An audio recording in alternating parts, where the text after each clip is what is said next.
Absolument, votre regard est très aguerri.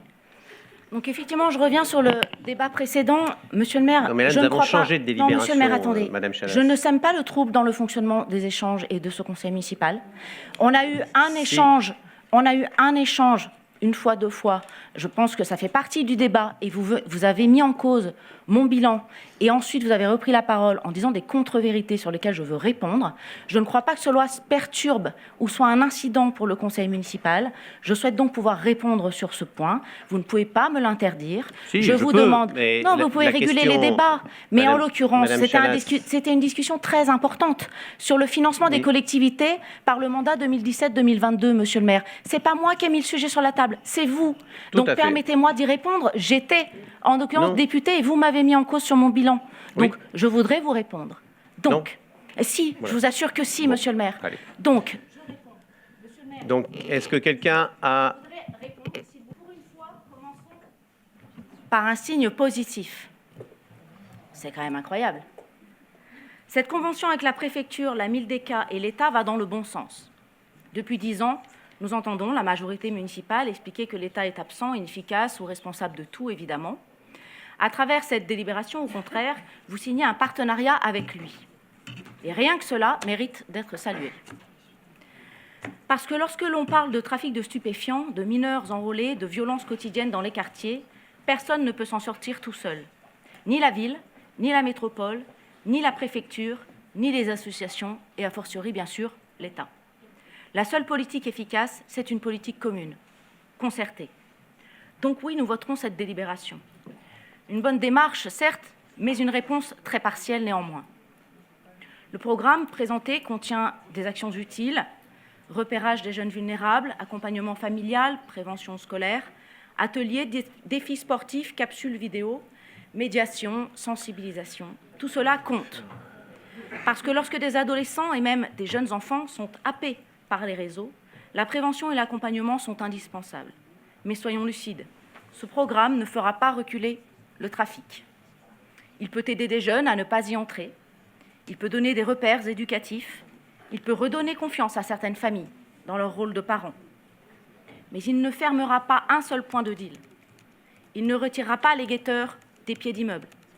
Il ne libérera pas les halls, les parkings, les escaliers. Sans sécurité, il n'y a pas de prévention efficace. Les mineurs recrutés dans les réseaux ne tombent pas dans le trafic par ignorance. Ils tombent dans le trafic parce que le réseau est visible, parce que le réseau est organisé, parce que le réseau est lucratif et surtout parce que le réseau est présent physiquement dans l'espace public. Si l'on ne reprend pas cet espace public, si la police municipale n'est pas présente, si la vidéoprotection est insuffisante, si les halls restent occupés, alors la prévention restera un discours face à une économie criminelle. Il y a un passage du rapport qui dit « occuper positivement l'espace public ». Nous sommes d'accord, mais aujourd'hui, l'espace public est occupé négativement par les réseaux de stupes. Et cela, aucun atelier, aucune vidéo, aucun défi sportif ne le changera. Ce que nous proposons pour compléter la Convention, c'est d'aller plus loin sur les questions de sécurité, évidemment. Nous aurions aimé à lire une délibération d'accompagnement sur ces questions de sécurité, avec une police municipale réellement présente à la Villeneuve et partenaire de la police nationale, patrouille quotidienne, horaires élargis, équipes dédiées, mise en place de l'îlotage, évidemment dans toute la ville, renforcement de la visibilité au pied des immeubles, mais aussi une vidéoprotection évidemment intelligente, nouvelles caméras aux abords des points sensibles, exploitation en temps réel par le centre de surveillance urbain, coordination directe avec la police nationale, les enjeux de reconquête des espaces publics, halls et parkings, éclairage, contrôle d'accès, nettoyage renforcé, fermeture des lieux squattés, intervention conjointe, villes et bailleurs, soutien enfin aux familles victimes des réseaux, hébergement d'urgence pour celles qui subissent menaces ou pressions intensives, cellules spécialisées pour les enfants adolescents victimes d'emprise, partenariat avec les bailleurs pour le relogement si nécessaire, parce que la prévention c'est nécessaire, mais la protection c'est indispensable. Et en l'occurrence, les collectivités ont l'argent pour le faire.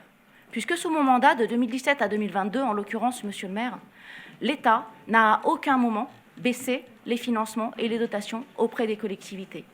Nous avons supprimé la taxe d'habitation et elle a été compensée à l'euro près.